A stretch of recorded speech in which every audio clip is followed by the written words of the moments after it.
Welcome to the Gabrielle Laura Show, a podcast created for the new and aspiring entrepreneur who's navigating the messy middle part of their entrepreneurial journey. I'm your host, Gabrielle. I'm a niche expert and a sales coach who helps coaches like you find your niche and sell in a way that's authentic to you so that you can have a thriving business.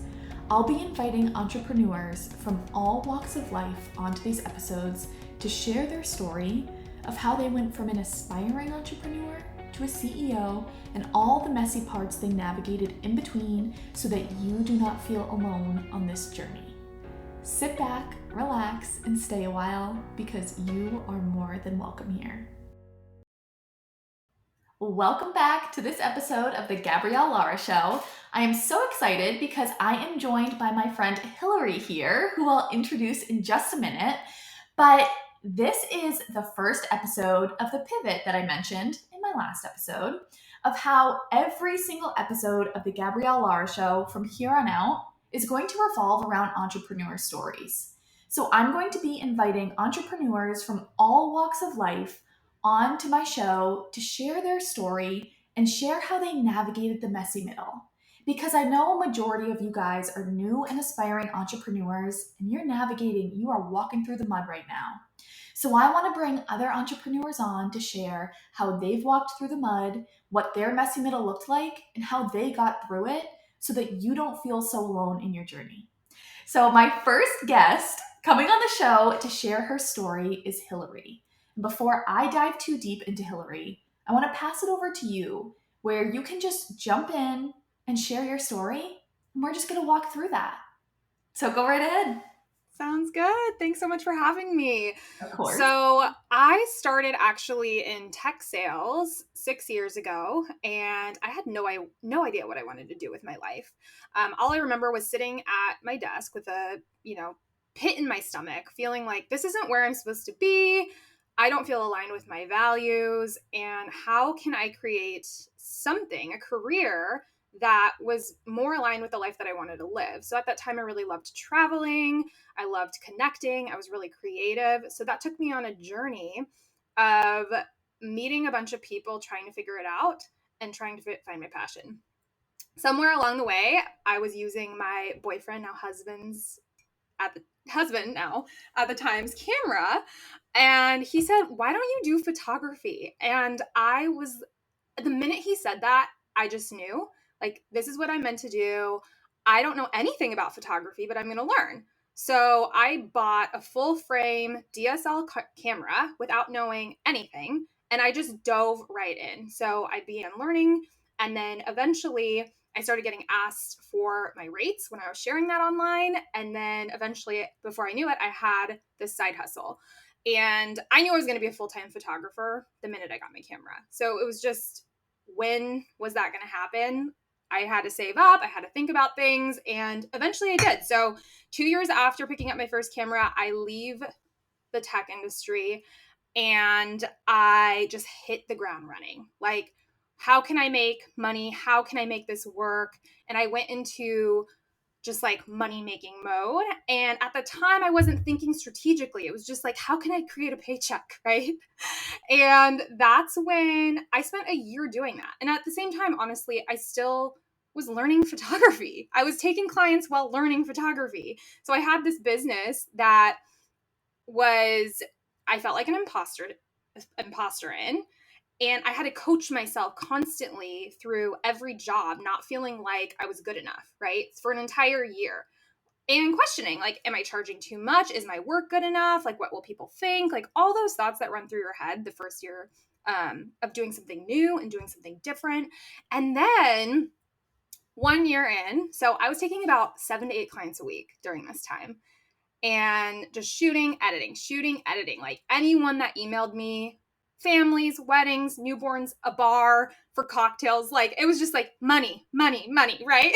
So I did all of that. And then come Christmas time, I go home for the holidays. This is the first time I had taken a step back and a breather. And I completely just shut down. Like, it was like I finally was able to exhale. And I then went back into the new year and went back to my home, and I could not start up again. I Mhm. just couldn't answer emails. I was spending hours on Grey's Anatomy just binging, like being like, maybe I should be a doctor instead. Like, I don't think photography is for me. I just lost all creativity. And it was about a month of binging Grey's Anatomy where I just felt so sick to my stomach. And I was like, something's wrong. I guess this is what burnout is. I guess this is what people talk about when they hit burnout. Because I just never thought that would happen to me with something that I love so much. I never thought that was possible. Um, so I had to go back to the drawing board. And this is where I guess like a lot of my messy middle is what you refer to it as, is like, if I want to do this full time, which yes, I really didn't want to go back to a 9 to 5, how can I make this sustainable? How can I make this be something that I love again? How can I get time back? Because really, that's what I left the 9 to 5 for. I left because I wanted freedom of time and creativity. And my values are freedom, connection, aliveness, and living life to the fullest. And I had no freedom. I wasn't feeling alive. I had some connection, but it was really hard to have deep connection because I was so mentally and physically burnt out.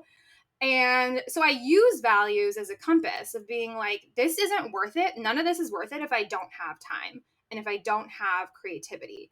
And so I think some people will stay in that hamster wheel because they don't know how to get out of it. But I was like, 1 year in, I said, it's not, I'm going to do anything to get out of this. And even if that meant saying no to a lot of money. So what I did was I took a month off. I went to the Philippines and Thailand for a month, didn't think about work, didn't even bring my camera, only used my iPhone, which was unheard of before. I would have taken my camera everywhere. And then I got back. I invested in some mentorship. And then I decided I need to simplify. I need to simplify everything because right now I'm serving 7 different types of people, 7 different types of clients. Like, how can I simplify and just focus? And so this is where I decided to pick one type of client, which was women entrepreneurs. And I chose women entrepreneurs because I used to photograph bloggers when those were taking off, and I love just hanging out with another woman talking about business all day. So I was like, okay, let's do women entrepreneurs. And I don't even know if this is going to work. I'm so scared to take away all these other clients I'm serving. Like, I may miss out on all this money, right? And I just archived everything on my Instagram that wasn't a woman entrepreneur.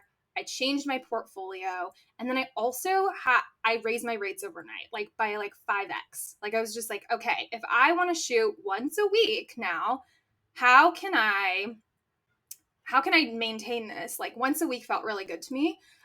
So I had to raise my rates, and I had to think about what is the who would pay that much money at 5x, right? Because now I charge anywhere from $3,800 to $6,000 per shoot. Previously, it was like $250. And I was like, okay, I need to create an experience around this, and I need to offer value that goes beyond photography. So I flipped my mindset, and a lot of this was through some coaching too, and some investing in my mind so that I could believe that I was worthy enough for these prices and that I had what it took. And luckily, I had a sales background, and this meant like getting really good at high ticket sales, which I was pretty familiar with. So it was honestly insane because within a couple months, like, I completely flipped my business model. So I went from shooting, like I said, 7 days a week to once a week. And I worked with all my dream clients. It was like hanging out with a woman all day, going to lunch, shooting content for them. And, the first year of business, while it was financially great, I was the second year, I actually made a little bit less, but with half the amount of work. And I was like, oh, okay. Like, I don't really care about the money as long as I can get time. And now I know the equation. Now I can like just add time to it and it's going to grow. And I have the time to think about how I'm going to grow.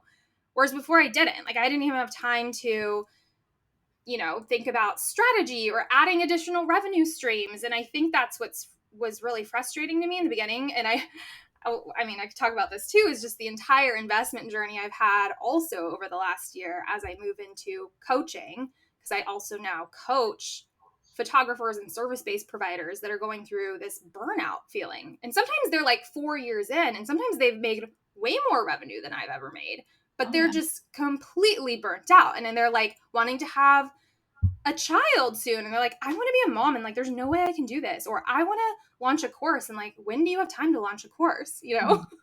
Oh my gosh, that's so cool. So like this is why I love this, is because like there has been so many turning points in your business where I'm sure you could have just thrown in the towel. You could have just said, when you were on that couch binging that Grey's Anatomy for a month, like, I'm done. And that's what a lot of people do. Yeah. What do you feel? I literally was writing down notes like crazy because I'm like, I have so many questions. What do you feel was the turning point when you were sitting on that couch and you were watching Grey's Anatomy? Like, what was the turning point when you were like, I'm not going to give up. Like, I'm going to do this again. I'm going to figure it out. Yeah. I think it was feeling so sick of myself being in bed, honestly, that I wanted to shift my environment first. So, I mean, I struggled with, a lot of it was struggle with boundaries as well, right? And being a people pleaser, which I've had to recover from.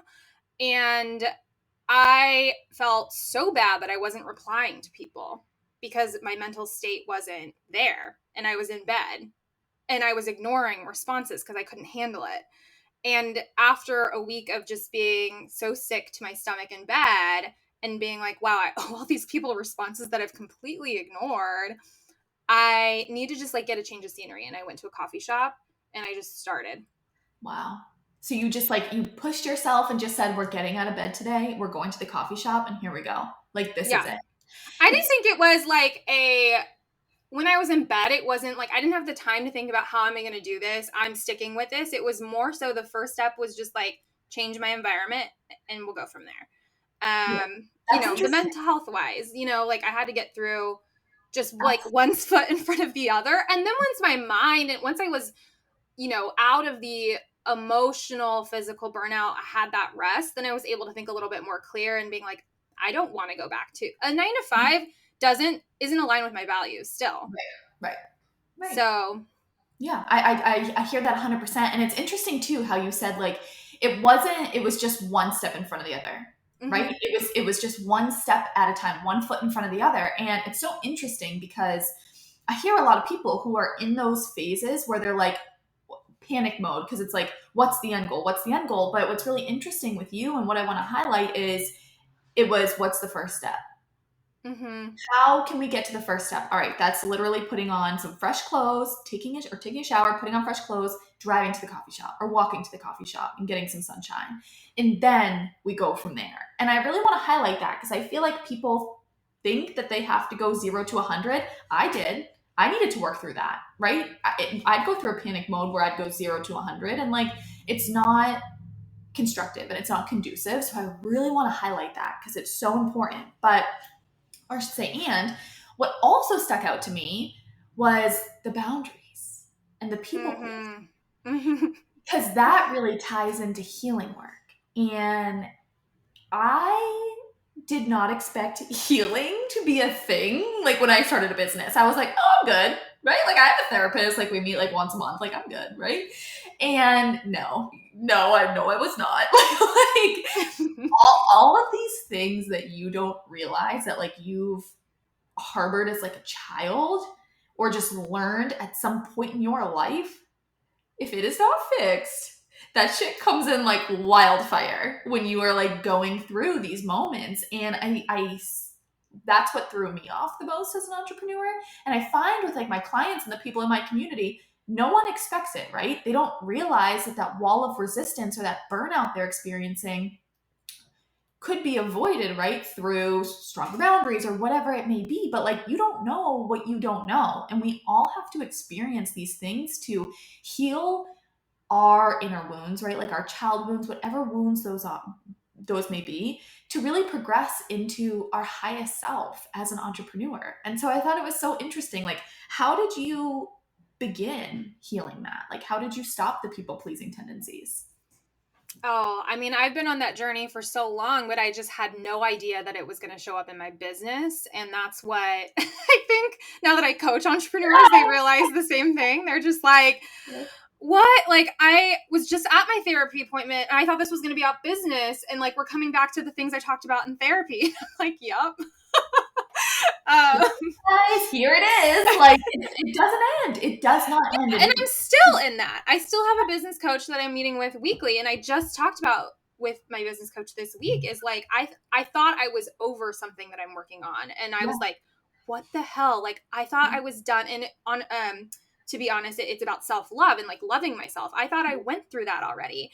I thought I was done. I thought I was healed. I mean, I help women in camera get through self-love. Like, and then it's showing up again in my business. And she's like, honestly, this just means it's always going to keep showing up. You're just expanding. Like, this is just the next layer that you're going to expand through again. So I don't know. I think, the first year, well, it's hard because I think it did serve a purpose because I got my name out a bunch. So I don't regret it fully. I'm glad I made changes immediately when I did. Because my mantra in my head, the first year was imposter syndrome, and my mantra was just say yes for an entire year because I was so scared to take on projects, right? So I was saying it was hard for me to say yes at that time. And then I got to a point where I didn't know how to say no. And that's the boundary that I had to work on, was learning how to say no to a lot of people and putting myself first again. So I don't know exactly like when that happened. I just feel like it's been an ongoing journey. But I will say now, my friends, which is such a compliment, I'm an Enneagram 2, so yeah, very heart-centered. But like a lot of my friends were like, you have like the strongest boundaries I know. And I'm like, that is just like a huge compliment. A huge compliment, right? Like they're so good at boundaries. So it's a lot of work. What I found with boundaries too is it's a level of self-respect. Right? Yeah. You lay down and like take that in, because like as you said, like you were working through your self-love journey, like honor that with yourself, because that is a massive compliment. But it also goes to show, and it shows me, somebody who's known you for 16 minutes now, a couple minutes before when we were chatting, but like, it shows me that like you have a high level of self-respect for yourself. I respect that. I think that's beautiful. Yeah, I mean, even today, like, we could have done our podcast earlier, but I'm like, no, not before 10 a.m. I don't do anything. Good for you. I knew you were on the East Coast, so I'm like, here's my times, right? So it's like learning these things over time of we control our calendars, right? Right. And it's that reminder of I come first, and that's okay. That does not mean we are selfish. That does not mean that we are greedy human beings. It's how can I fill up my cup so that I can come and I can fill up my community's cup? Because if I am just like not filling up my cup, then I'm throwing spaghetti at the wall and hoping it sticks, right? Totally. The emotion comes in, the burnout comes, like it's just a vicious cycle. And it's so interesting because when I was younger, I mean, this had to have been like 10 years ago or so, but I was like reading some article, and it was Giselle was getting like berated because she said that she puts herself before her children, before anything. And her point was, how can I pour for them if my cup's empty? Seriously. And I remember reading that and I was like, oh, and like, I mean, I'm not a mother. I was in like high school, and I was like, that's interesting. I never really heard that. And then as I've gotten older, it's always stuck with me. And I was like, that's actually the move. That is incredibly smart. And like, even in our relationship, like Eric and I know, like we come first, and then us as a couple comes first, and then everything else after that. Because if we're good and the relationship's good, everything flows. Yeah. And especially from a creative perspective, because I was finding I could not be creative without like having time to do nothing, honestly. Like I needed to be able to go on walks and go on long drives so that I could get my brain thinking of ideas, right? As all entrepreneurs do, as visionaries do. So the time and the spaciousness is so important, and you do have to have boundaries in order to put that in place. You have to give yourself space, and you have to give yourself permission to have that space, right? Yeah. And like, for instance, like I found too, like sometimes the weekends I'm like, oh, I could be getting stuff done. And I have to like talk myself out of it, where it's like, no, thank you. It is time to relax. And I find like as a business owner, there's just always something else to do. The job is never done, right? Yeah. Oh, yeah. And it's really kind of walking through that. So I really appreciate you sharing like your healing journey in that, because I find a lot of people don't talk about it.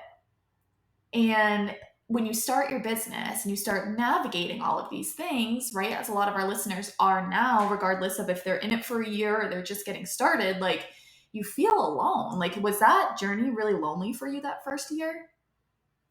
Yeah, definitely. I mean, a lot of people didn't fully understand what it was, what I was doing for that matter. And something I learned really early on, luckily my boyfriend, now husband at the time, was an entrepreneur. So he kind of pushed me into things and he really understood. Awesome. But, at one point I was telling my mom ideas about my business and, she'd kind of be like, okay, are you still investing in your 401k? Are you still doing this? Yep.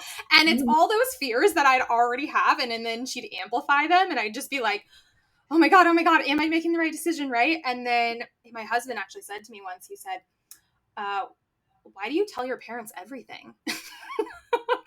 And that was another boundary I had to create for myself, coming back to boundaries, is like, it's okay to protect my vision and know who to like surround myself when I'm in these idea phases, because if not, I will spiral. So I love that so much. Community, like finding community that, energizes you and supports you and kind of talks that language, versus, especially when you're in like the mindset drama of it all and like working it out yourself and having doubts yourself. Because now when I go see my family, they're like, oh, she knows what she's doing. Like, because I made it happen. But And that's the hard part. And I'm so glad you brought that up, because it trips a lot of people up. And I finished up a couple weeks ago one of my group programs. And one of the biggest things was, how do I navigate my family judging me? How do I navigate this advice that I'm not asking for, or AKA these fears that people are projecting onto me? Like, what do I do? And I heard this piece of advice before, and I want to share it for everyone listening, because it literally stopped me in my tracks, which sounds so dramatic, but like I truly like paused and was like, oh my God, I needed to hear that. And it was, stop asking people for advice who are not living the life that you want to live. yes. Now, that does not mean that the people you are no longer asking for advice are bad people at all, right? But if your parents are diehard 9-to-5ers and they tried to get you into the best school so you could get the best job in corporate America and climb that corporate ladder, probably not the best people to tell them. Oh yeah. Because people, it's like, people don't care, right? When you are running your business and it is not getting off the ground, like, people very rarely care in a way that's supportive, right? They more so care in a way that's, what the hell are you doing? Yeah. And it's like, it's their fears. Right.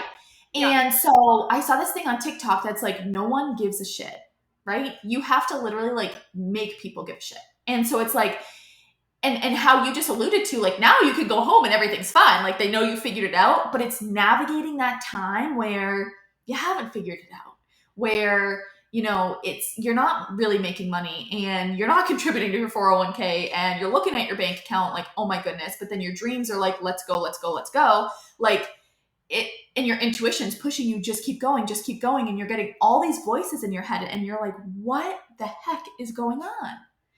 And so I think it's so interesting that you brought that up, because like, there's no easy way to navigate it. But how did you find that you navigated that? So you said that you implemented a boundary there.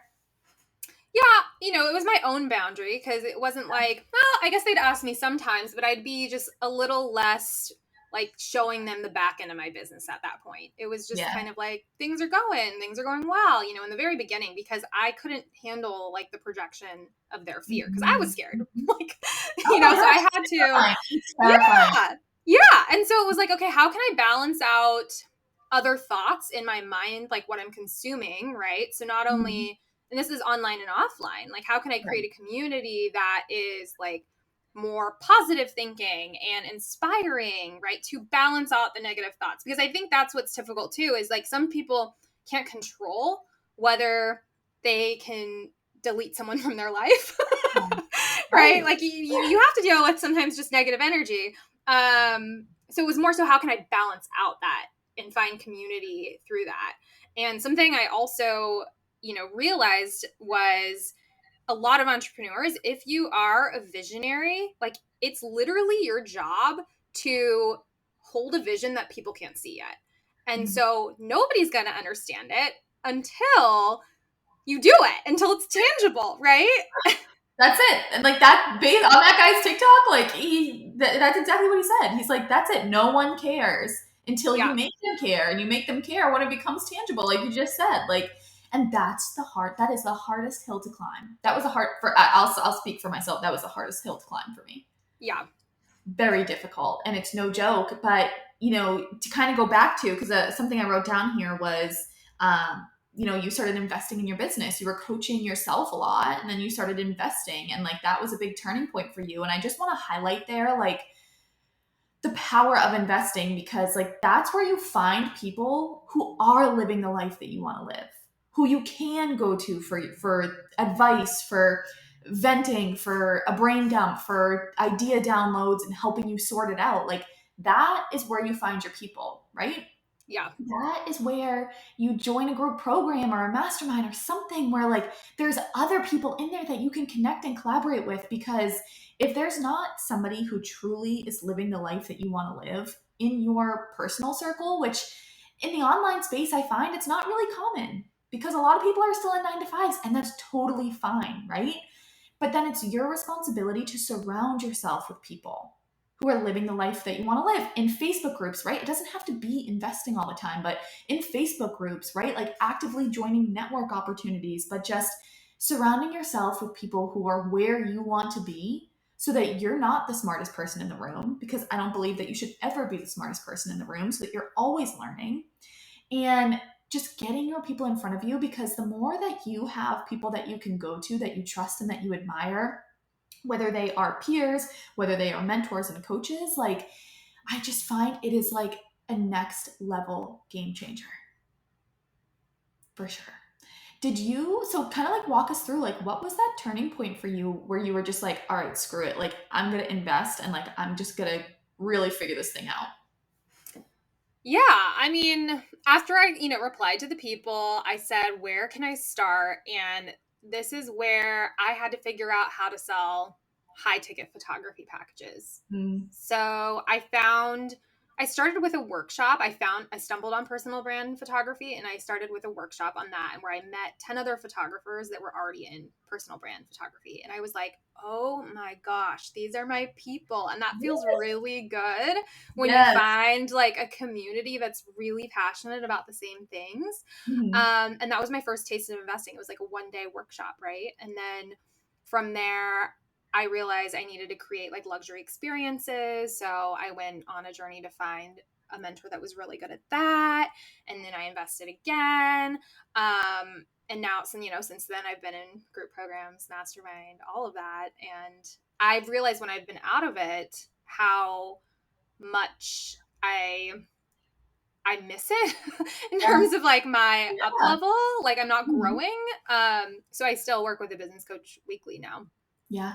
It's like once you do it and then you step away from it, you're like, oh, okay, yeah, no, there big difference there. And like I always say in my journey, it's the reason why I didn't make money for the first 6 months. Like I had the opposite problem of you. I could not get it to save my life. And it's because like I was really running from what I brought to the table. I was looking at everyone else.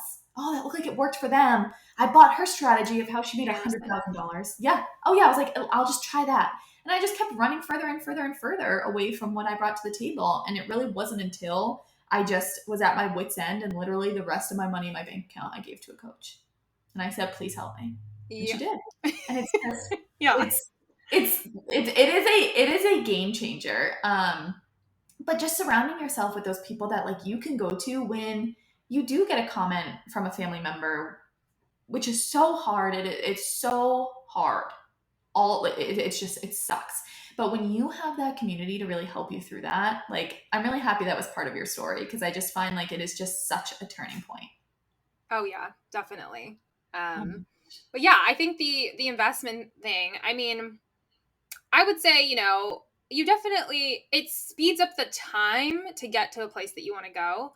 For sure. But I've also spent a year in my business where I was investing in the wrong things at the same time. Not Mm. that they were bad programs, you know, like it was just not what I needed in that moment. Like I'm going to come back to that knowledge later. Yeah. So I think like with investing, it was really helpful for me to understand, what do I actually need right now? What am I stuck with? Like, what do I want to get clear on? Because for a while I was investing in tons of just strategy, right? Like information, and it wasn't working. And it wasn't until me realizing that what's my mindset. The And humor. It's the yeah, humor. and so when I started working with someone who focused on the mindset behind business, that's when I was like, oh, okay, here, now I'm seeing results. It's like finding that alignment almost. And it's like you can't find that alignment if your mind is all clogged up, right? And it's like there's no shame there. It happens to all of us. But until you can do that healing and really break through that wall of resistance, like it's so hard to see clearly. And it was really interesting how you highlighted that in your story too. Like you couldn't really think because it was just like constant go, go, go, and you're just Yeah. burnt out. It's like, how do you have time to expand your business if you just are constantly turning things over for $250 shoots, right? Like, Yeah.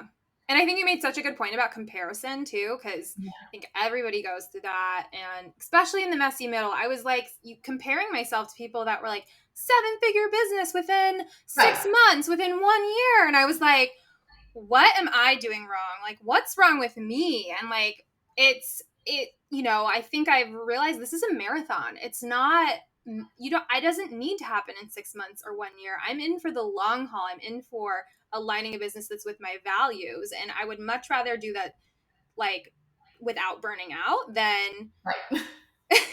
like I was like, I'm not going back to burnout. So even if I'm sacrificing some revenue, I just want to do it in a sustainable way that fits my lifestyle and like what energizes me and lights me up. And that's going to look different for everyone. Everyone's business is going to look totally different.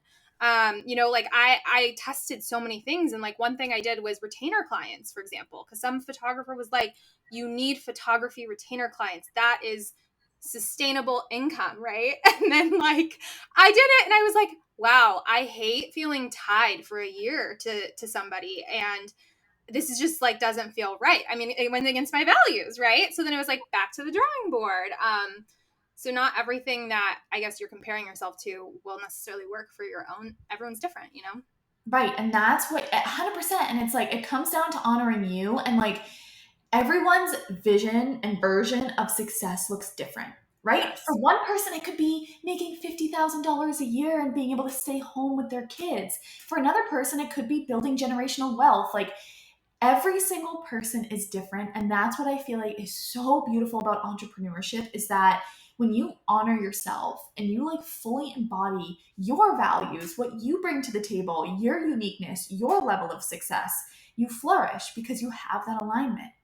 And it's all about just when you find yourself getting off of alignment or out of alignment, back on track and how to do that. And sometimes you need someone to lift you up. Sometimes you can shake it off yourself. But like it's really getting to know yourself on that deep level and rebuilding that relationship with yourself so you can sit down and say, what is my version of success? What do I want out of all of this? Because, like you said, if somebody gives you a piece of advice that's like, oh, this is the key to 8 figures. But if your goal is not 8 figures, if your goal is like 50 grand a year so that you could just add a little extra for like a travel fund or something, like it's not going to feel aligned. So it really comes down to always, and I preach this till the end of time, is find somebody who's going to bring that out in you because it's so important. And it's easy to just kind of throw on, hey, here's what worked for me, take it and sprint. But that's like a big trend I'm seeing and a huge shift I'm seeing in this coaching space is it's no more, here's what worked for me. It's now, you are an individual. Let's get down to the bottom of that individual and let's bring it all to life. Yeah. I love that shift. It's so important. So my last question here for you, thank you so much for walking us through this. I actually have 2 more questions for you. So Yeah. number one is, what do you wish that you could go back and tell yourself at the start of your entrepreneurial journey? Oh my gosh. Out of everyone's responses one day. I'm just throwing that out into the universe. That is a good question. I think it would be just follow your intuition. Mm-hmm. Yeah, it won't steer you wrong. Yeah. Yeah. Because every time I've gone away from that is when I'm out of alignment, essentially. Yep. It's so hard to realize until you experience it, right? Like we could say this till we're blue in the face, but until you as a listener experience it yourself and you realize what it feels like to be out of alignment and not listening to your intuition, then it's like, okay, that makes sense. That makes sense to bring it back. And like everyone's version is different, but it's Yeah. like the more that you just lean into that voice and you connect with that voice, the better. I love that Yeah. you shared that. Thank you so much. Yeah. Now, if people want to get in touch, if they want to hire you as a photographer, if they want to learn more about your story or how they can work with you as their coach, where can they find you and how can they get in touch? Yeah. So I probably hang out on Instagram the most. And so I'm at Hillary, HILLARY _Jeanne, JEANNE. Awesome. I'm going to put that in the show notes, everyone, so that you can check her out and follow her. Thank you so, so much for coming on, Hillary, and just giving us everything and really being vulnerable and sharing your story and your healing journey. I think it is just so important. I loved hearing it, and I'm sure the audience did too. So thank you so much. Thanks so much for having me. This was fun. Did you enjoy today's episode? If so, I would be super appreciative if you left a review and a rating and shared this with a friend so that I can continue to bring you value every single week. I'll see you next time.